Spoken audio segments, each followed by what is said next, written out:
में 20 खबर में आपका स्वागत है और मैं हूं आपके साथ आरजू साई। हम अगले 20 मिनट में आपको देश दुनिया की 20 ऐसी खबरें बताने वाले हैं जो इस वक्त ना केवल सुर्खियों में हैं बल्कि दिलचस्प और अहम भी हैं। तो शुरू करते हैं 20 मिनट में 20 खबरों का सिलसिला। सबसे पहले देखेंगे राजस्थान की कौन कौन सी खबर इस वक्त अहम है। तस्वीरें दिल दहला देने वाली हैं। हजारों किलो वजनी नीम के पेड़ के नीचे दबे ठेले और दुकानों की हालत देखकर अंदाजा हो गया होगा कि जब ये पेड़ गिरा होगा तो यहाँ किस कदर अफरा तफरी मची होगी। शनिवार सवेरे आए तेज अंधड़ की वजह से करौली के पुराने बस स्टैंड, पाताली हनुमान समेत कई इलाकों में कई पेड़ उखड़ गए। पुरानी सब्जी मंडी इलाके में ये पेड़ भी उसी अंधड़ की वजह से गिरा है। बताया जा रहा है कि जिस वक्त तूफान आया था उस वक्त यहाँ कई लोग खड़े थे। जैसे आंधी की वजह से पेड़ की जड़ें टूटने लगी तो लोग सुरक्षित जगहों की ओर भागने लगे। चंद पलों में ही ये पेड़ जमीन पर आ गिरा। हालांकि गनीमत ये रही कि जब तक पेड़ नीचे गिरता लोग यहाँ से हट गए थे, नहीं तो ना जाने क्या हाल होता।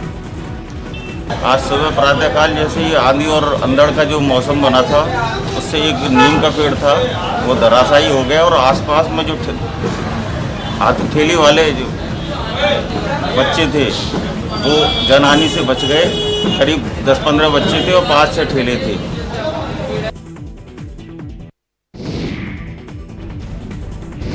स्याह अंधेरे में जंगल में लगी आग की तस्वीरें जिसने देखी उसके होश उड़ गए। ऐसा लग रहा था मानो आग की लपलपाती लपटें पूरे जंगल को जलाकर खाक कर देंगी। जंगल में लगी आग की ये तस्वीरें कोटपुतली से आई हैं, जहां काला डेरा के नजदीकी गुआरडी के जंगल इलाके में शुक्रवार की रात अचानक आग लग गई। ये आग कैसे लगी इस बात की जानकारी तो नहीं मिल पाई है। हाँ, इस आग की वजह से करीब 2 किलोमीटर के इलाके में सभी पेड़ जलकर खाक हो गए। दरअसल जिस वक्त आग लगी थी उस वक्त यहाँ हवाएं तेज चल रही थी, जिसकी वजह से कुछ ही देर में आग ने विकराल रूप ले लिया और दूर तक फैल गई। आग की खबर मिलते ही फायर ब्रिगेड की गाड़ियां मौके पर पहुंच गई थी और कई घंटों की मशक्कत के बाद फायर फाइटर्स ने आग पर काबू पा लिया।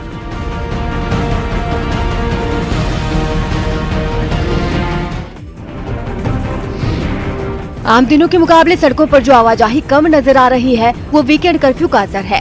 इस बार वीकेंड कर्फ्यू के पहले दिन सवाई माधोपुर की रफ्तार में कमी तो नजर आई, लेकिन कोरोना संक्रमित लोगों की संख्या यहाँ प्रदेश के दूसरे शहरों की तरह भयावह होती जा रही है।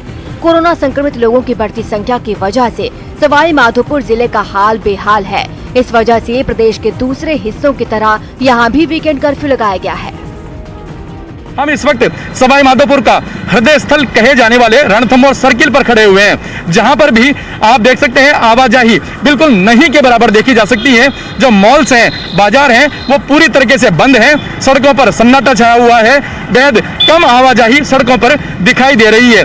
बेहद जरूरी काम से ही लोग निकल रहे हैं, जिसके चलते सवाई माधोपुर की सड़कों पर भी आवाजाही नहीं के बराबर है। वहीं मुख्यमंत्री द्वारा अब एक नई गाइडलाइन और जारी की गई है, जिसके चलते बंदिशें अब और भी अधिक बढ़ा दी गई हैं। लेकिन कोरोना संक्रमण से बचने के लिए सरकार द्वारा जारी की जा रही गाइडलाइन का पालन करना भी बेहद अनिवार्य है।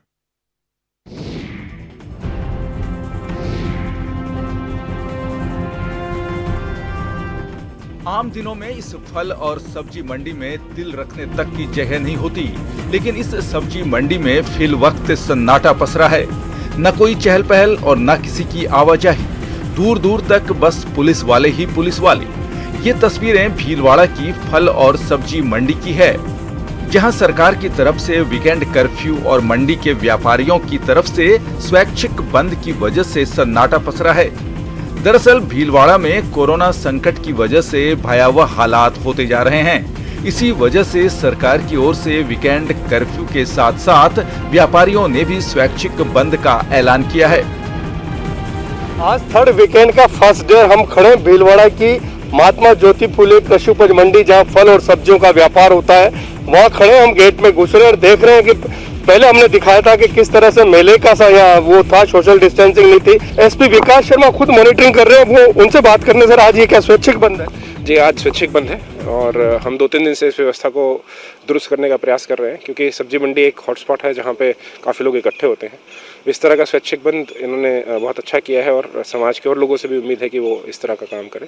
तो मेन जो इश्यूज़ रहते हैं, एक तो जो मंडी में सोशल डिस्टेंसिंग की पालना, उसके लिए हम कार्य कर रहे हैं। इसमें हमने एक नया प्लान भी सोचा है जिसको हम एग्जीक्यूट।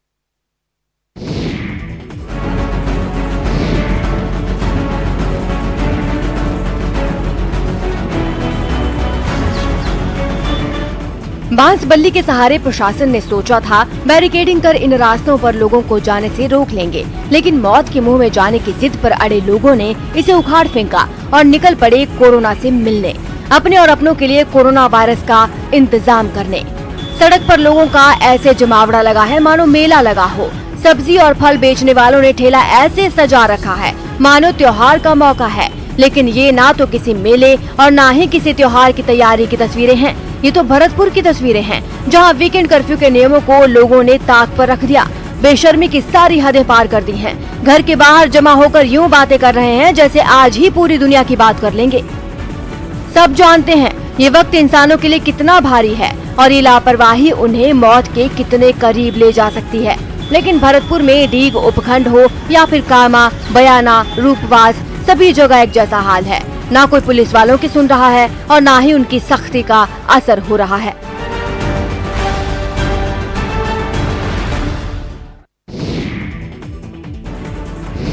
गहलोत सरकार ने पहले से चल रही लॉकडाउन जैसी पाबंदियों को 17 मई तक बढ़ा दिया है। गृह विभाग ने शुक्रवार रात नई गाइडलाइन जारी कर इस बार और सख्ती बढ़ा दी है। नई गाइडलाइन के मुताबिक 17 मई तक लगी पाबंदियों को रेड अलर्ट जन अनुशासन पखवाड़े का नाम दिया गया है। इसके तहत अब शादियों में 50 की जगह केवल 31 लोगों को ही अनुमति दी जाएगी। हालांकि बैंड बजाने वालों को इससे अलग रखा गया है। पहले की तरह शनिवार और रविवार को वीकेंड कर्फ्यू भी जारी रहेगा। वीकेंड कर्फ्यू के दौरान दोपहर 12 बजे से शाम 5 बजे के बीच बेवजह बाहर घूमने वालों को RT-PCR रिपोर्ट नेगेटिव नहीं आने तक संस्थागत क्वारंटीन किया जाएगा। वीकेंड पर दूध, मेडिकल और फल सब्जी को छोड़ सब कुछ बंद रहेगा। नई गाइडलाइन में पुरानी बंदिशों को ही आगे 17 मई तक जारी रखने का फैसला किया गया है। 17 मई तक आवश्यक सेवाओं को छोड़कर सभी सरकारी दफ्तर, बाजार और व्यावसायिक प्रतिष्ठान बंद रहेंगे। सरकार को रेवेन्यू देने वाले विभाग खुले रहेंगे। शराब की दुकानें पहले की तरह सोमवार से शुक्रवार को सुबह 6 बजे से 11 बजे तक खुली रहेंगी। फैक्ट्रीज में उत्पादन जारी रहेगा। खाद्य पदार्थों से जुड़ी दुकानें, किराना और आटा चक्की सोमवार से शुक्रवार पहले की ही तरह सुबह 6 बजे से 11 बजे तक खोलने की अनुमति होगी। फल सब्जी के ठेलों को सुबह 6 बजे से शाम 5 बजे तक अनुमति रहेगी। मंडियां, फल सब्जी की दुकानें सुबह 6 से 11 बजे तक सातों दिन खुलेंगी। डेयरी और दूध की दुकानें सुबह 6 से 11 और शाम 5 से 7 बजे तक खोलने की अनुमति होगी।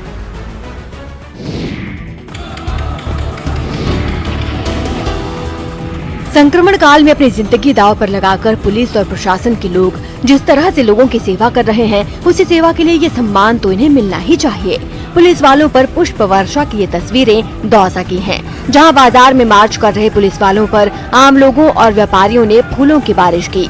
इस वक्त जिस तरह पूरे देश के साथ साथ प्रदेश में कोविड-19 की दूसरी लहर का कहर देखने को मिल रहा है, उस कहर को कम करने की सबसे ज्यादा जिम्मेदारी इन्हीं पुलिस वालों पर है, क्योंकि लोगों को मास्क पहनने और सोशल डिस्टेंसिंग का पालन करने के लिए यही पुलिस वाले कभी अपील से तो कभी सख्ती से सिखाते हैं।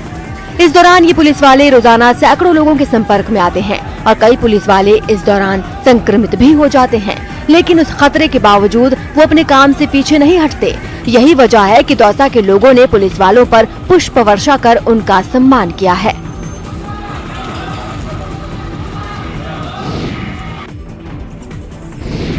बंदरों को केले खिला रही ये भरतपुर की सांसद रंजीता कोली हैं। रंजीता कोली संक्रमण काल के दौरान जी जान से सेवा में लगी हैं, फिर चाहे बेजुबानों की हो या फिर इंसानों की। रंजीता कोली का कहना है कि झील का बाड़ा इलाके में आम दिनों में इन बंदरों के लिए बड़ी संख्या में लोग खाने को लेकर आते हैं, लेकिन कोरोना और कर्फ्यू की वजह से लोगों की यहाँ आवाजाही कम हो गई है, जिसकी वजह से इन बेजुबानों को खाना नहीं मिल पाता। लिहाजा वो इनके लिए 100 किलो केले लेकर आई हैं। इन बेजुबानों को खाना खिलाने के साथ साथ रंजीता कोली ने मंदिर में साधुओं को भोजन कराया और उनसे आशीर्वाद लिया। बता दें, संक्रमण काल के दौरान सांसद रंजीता कोली अपने संसदीय क्षेत्र के लोगों की सेवा में लगी हैं। वो लोगों को कभी सैनिटाइजर के इस्तेमाल की सलाह देती नजर आती हैं, तो कभी मास्क और सोशल डिस्टेंसिंग के पालन करने की बात कहती हैं। नमस्कार, आप सभी से हाथ जोड़कर विनती करती हूँ, अपील करना चाहती हूँ कि आप सभी मास्क का प्रयोग करें, 2 गज दूरी बनाकर रहेंगे, भीड़ भाड़ की जगह पर न जाएं और प्रशासन का साथ दें और सभी कोरोना की गाइडलाइंस का पालन करें। भीलवाड़ा से एक हैरान करने वाला वीडियो सामने आया। वहां पुलिस ने बारात लेकर शादी करने जा रहे दूल्हे और उसके परिवार वालों को पकड़ लिया। कोरोना की वजह से राजस्थान में कड़ी पाबंदियां लागू हैं और बारात निकालने पर भी रोक है। ऐसे में जब पुलिस ने घोड़ी पर सवार दूल्हे को देखा तो उन्होंने बारात रुकवा दी। इस कार्रवाई से बारात में मौजूद लोग घबरा गए। दूल्हे के परिवार वाले पुलिस वालों को समझाने की कोशिश करते दिखाई दिए, लेकिन उन्हें कोई रियायत नहीं दी गई। पुलिस ने दूल्हे को भी घोड़ी से उतरवा दिया।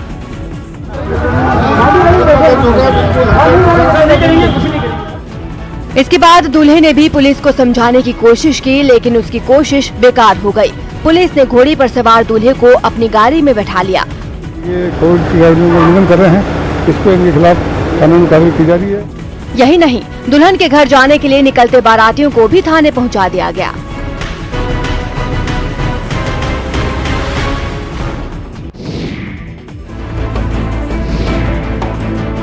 हौले से हाथों से स्टैंड ऊपर किया और साइकिल पर बैठ ये शख्स यूं निकल गया मानो लंबी जिद के आगे साइकिल पिताजी ने दिलाई हो या अपनी पहली कमाई से खरीदी हो और रात में साइकिलिंग का लुत्फ उठाने के लिए बाहर निकल गया हो।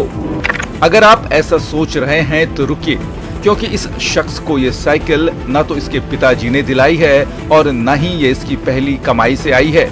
दरअसल ये साइकिल तो इसने चुराई है। देखिए सीसीटीवी में रिकॉर्ड हुई तस्वीरों को ध्यान से। चेहरे पर रुमाल बांधे ये शख्स पहले इस घर की बाउंड्री के पास पहुंचता है, पहले बाहर की तरफ नजरें घुमाता है, फिर बाउंड्री के अंदर झांक कर देखता है कि कहीं कोई देख तो नहीं रहा।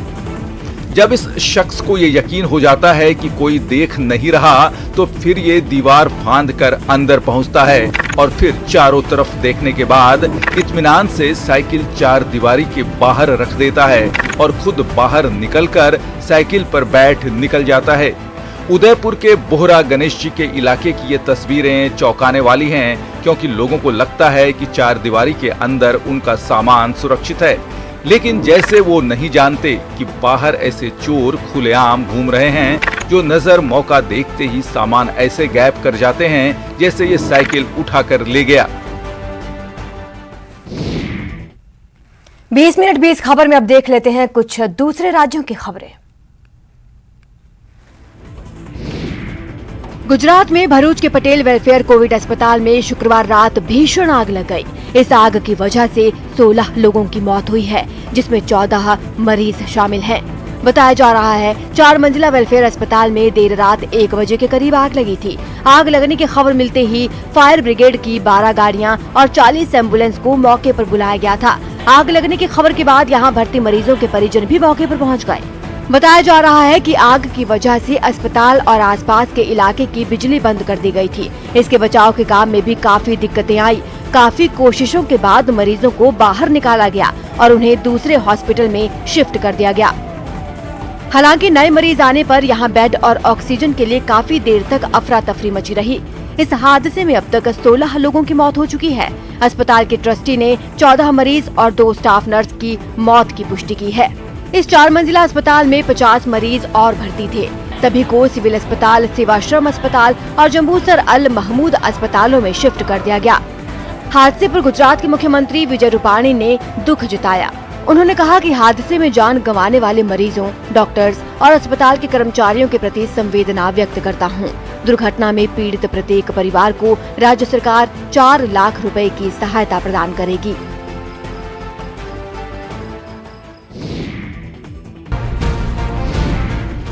मध्य प्रदेश के श्योपुर में एक हैरान करने वाली तस्वीर सामने आई, जहां एक मोटरसाइकिल और एक छोटे ट्रक के बीच हुई टक्कर के बाद मारपीट शुरू हो गई।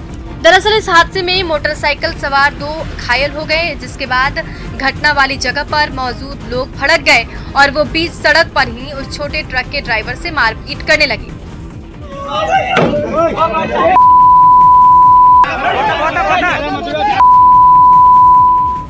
इससे पहले गुस्साए लोगों ने उस ड्राइवर को गाड़ी से उतारने की काफी कोशिश की, लेकिन वो उसे उतार नहीं सके, जिसके बाद गाड़ी के दरवाजे को खोलकर उस पर घूसों की बरसात होने लगी। कुछ लोग तो उसे पीटने के लिए गाड़ी के अंदर भी घुस गए। सामने आई एक तस्वीर में वहां एक पुलिस वाला दिखा जो बीच बचाव कर रहा था, लेकिन भीड़ इतनी ज्यादा थी कि उसकी एक नहीं चली और कुछ लोग देर तक उस ड्राइवर को बुरी तरह पीटते रहे।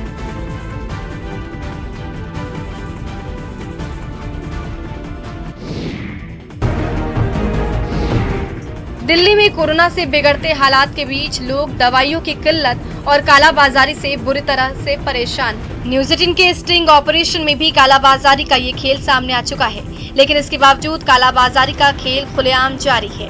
दिल्ली में दवाओं की सबसे बड़े बाजार भागीरथ पैलेस में भी कुछ यही हालात दिखे।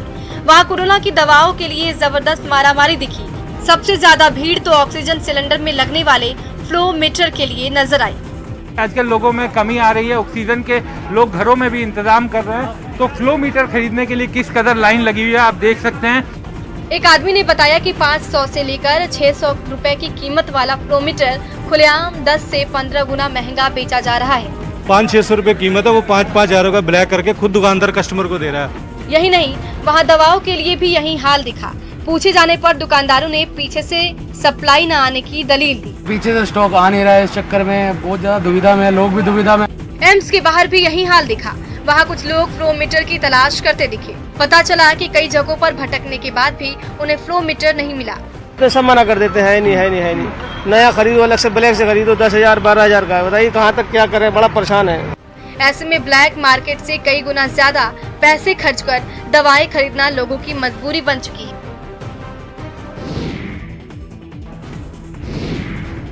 ऑक्सीजन के लिए परेशान कोरोना मरीजों के लिए कई धार्मिक स्थलों ने मदद का हाथ बढ़ाया है। इस महामारी में मरीजों की तादाद इतनी बढ़ गई है कि ऑक्सीजन के लिए हाहाकार मचा है, लेकिन इस मुश्किल वक्त में देश के कई धार्मिक स्थलों ने अपने दरवाजे खोल दिए।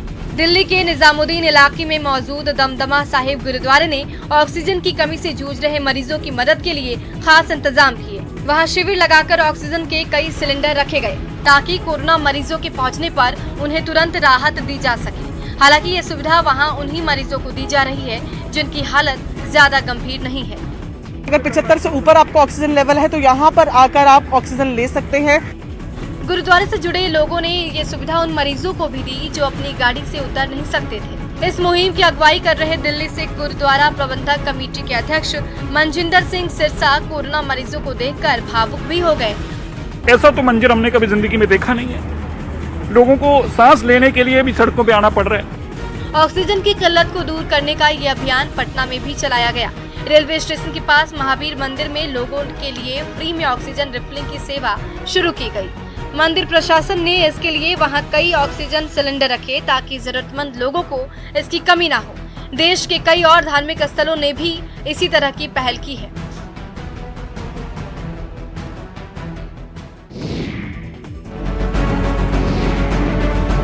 कोरोना संकट के बीच पंजाब के अमृतसर के स्वर्ण मंदिर में आयोजित नगर कीर्तन में कोरोना नियमों का जमकर उल्लंघन किया गया। इस धार्मिक कार्यक्रम में शामिल होने के लिए हजारों श्रद्धालु पहुंच गए, लेकिन किसी ने अपने चेहरे पर मास्क नहीं लगाया। इतना ही नहीं, वहां मौजूद सभी लोग एक दूसरे के नजदीक खड़े दिखाई दिए, यानी कोरोना से बचने के लिए बनाए गए किसी भी नियम की लोगों ने परवाह नहीं की। बाद में जब बैंड बाजे के साथ पालकी निकाली गई, तब तो वहां की तस्वीर और भी डरावनी हो गई। नगर कीर्तन में चारों तरफ लोग ही लोग दिखाई देने लगे।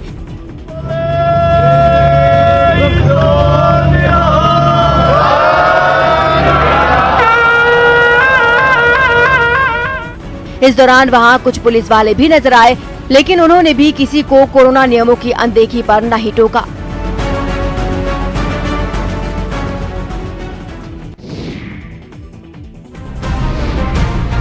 मध्य प्रदेश के सीधी में पुलिस ने कर्फ्यू के दौरान बेवजह घरों से बाहर निकले लोगों को सबक सिखाने का अनोखा तरीका निकाला।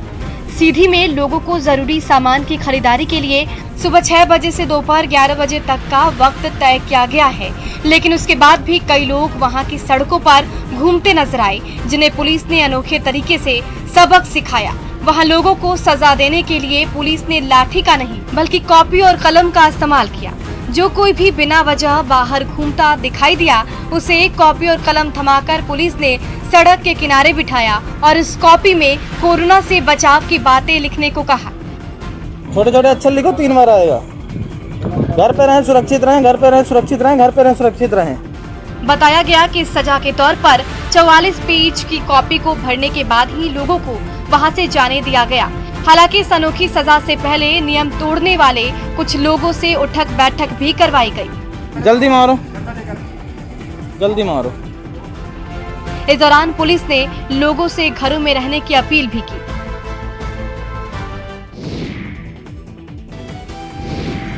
गुजरात के बनासकांठा से हैरान करने वाला एक वीडियो सामने आया। वहां एक मैरिज हॉल में बनाए गए कोरोना अस्पताल के स्वास्थ्य कर्मियों ने मरीजों का मनोरंजन किया, जिसकी कुछ तस्वीरें भी सामने आई हैं। इनमें एक तस्वीर में कोरोना अस्पताल के कुछ डॉक्टर, नर्स और मरीज संगीत की धुन पर गरबा करते दिखे।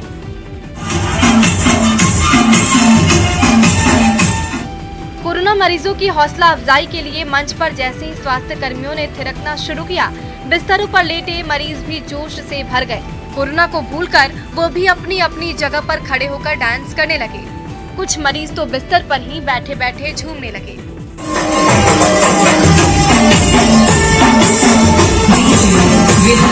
इतना ही नहीं, इस अस्पताल से ठीक होकर जब कुछ मरीज अपने घरों को लौटने लगे तो उन पर फूलों की बारिश की गई। कोरोना से जूझते मरीजों का मनोबल बना रहे, इसके लिए अहमदाबाद के एक अस्पताल में भी पहल की गई। वहां से सामने आई एक तस्वीर में पीपीई किट पहने कुछ स्वास्थ्यकर्मी मरीजों के साथ प्रार्थना करते दिखे।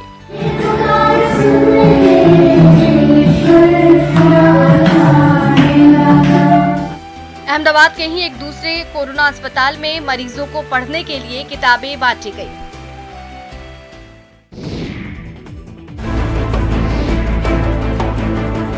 कोरोना संकट के बीच देश में ऑक्सीजन की भारी कमी को दूर करने के लिए मुंबई में ऑक्सीजन कॉन्सेंट्रेटर मशीन बनाने की शुरुआत हो गई है। फिलहाल विदेशों से ऐसी मशीनों को मंगवाया जाता है, लेकिन मेक इन इंडिया के तहत अब इसे मुंबई में बनाने का काम शुरू कर दिया गया। ये मशीन हवा से कैसे शुद्ध ऑक्सीजन बनाती है, इसका डेमो भी दिया गया। बताया गया कि इससे बहुत ही कम वक्त में हवा से ऑक्सीजन बना दी जाती है। दावा है कि लोग इसे आसानी से अपने घरों में रखकर ऑक्सीजन सिलेंडर की तरह इस्तेमाल कर सकते हैं। 95-96% तक हमें प्योर ऑक्सीजन मिल सकता है and this is a life saver to any corona virus patient. Oxygen की भारी मांग को देखते हुए इस मशीन को जल्द ही बाजार में उतारने की तैयारी है।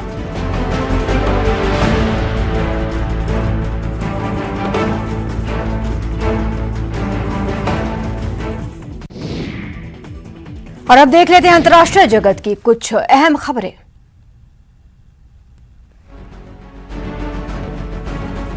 पानी ने मध्य एशिया के पड़ोसी देशों ताजिकिस्तान और किर्गिस्तान को एक दूसरे के खून का प्यासा बना दिया। वैसे तो इन दोनों देशों के बीच छोटे मोटे सीमा विवाद होते ही रहते हैं, लेकिन इस बार बॉर्डर के पास पानी के एक जलाशय और पंपिंग स्टेशन के लिए दोनों देश ऐसे लड़े कि एक दूसरे पर गोलियां और गोला बारूद बरसा दिया। इस फायरिंग में 13 लोगों की मौत हो गई। वहां से सामने आई तस्वीरों को देखकर ऐसा लगा मानो किर्गिस्तान ने ताजिकिस्तान पर कूच करने के लिए अपनी बाजुएं चढ़ा ली हैं। एक वीडियो में किर्गिस्तान के रॉकेट लॉन्चर से लदे ट्रक कतार से ताजिकिस्तान के बॉर्डर की तरफ तेजी से भागते नजर आए। वहीं किर्गिस्तान से आए एक दूसरे वीडियो में उसकी सेना का एक टैंक ताजिकिस्तान पर ताबड़तोड़ गोले दागता दिखा। उसने इतनी गोलाबारी की कि सामने धुआं ही धुआं छा गया।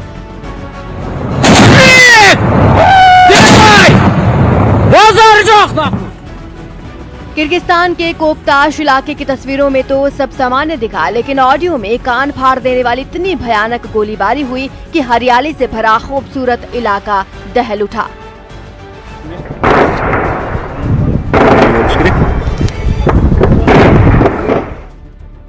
जमीन पर सेना के जवान जंग में भिड़े थे और ऊपर आसपास रहने वाले लोग गोलीबारी से डरकर छत की रेलिंग के पीछे छिपे थे। किर्गिस्तान का दावा तो यहाँ तक है कि ताजिकिस्तान की तरफ होती फायरिंग की वजह से उसे अपने करीब 11,500 नागरिकों को सुरक्षित जगहों पर पहुंचाना पड़ा। हालांकि अब दोनों देशों में सीज फायर का समझौता हो चुका है।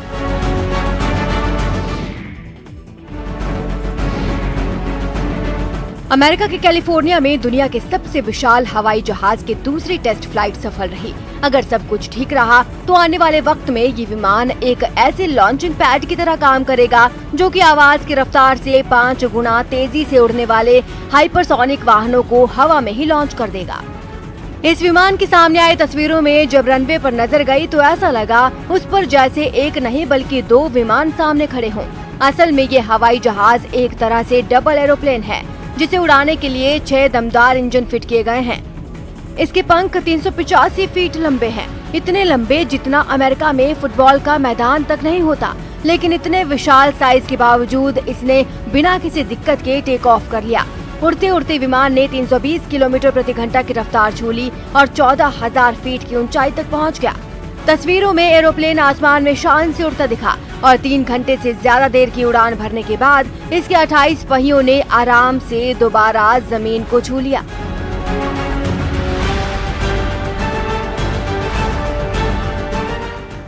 फिलहाल इतना ही। आप बने रहे हमारे साथ और देखते रहिए।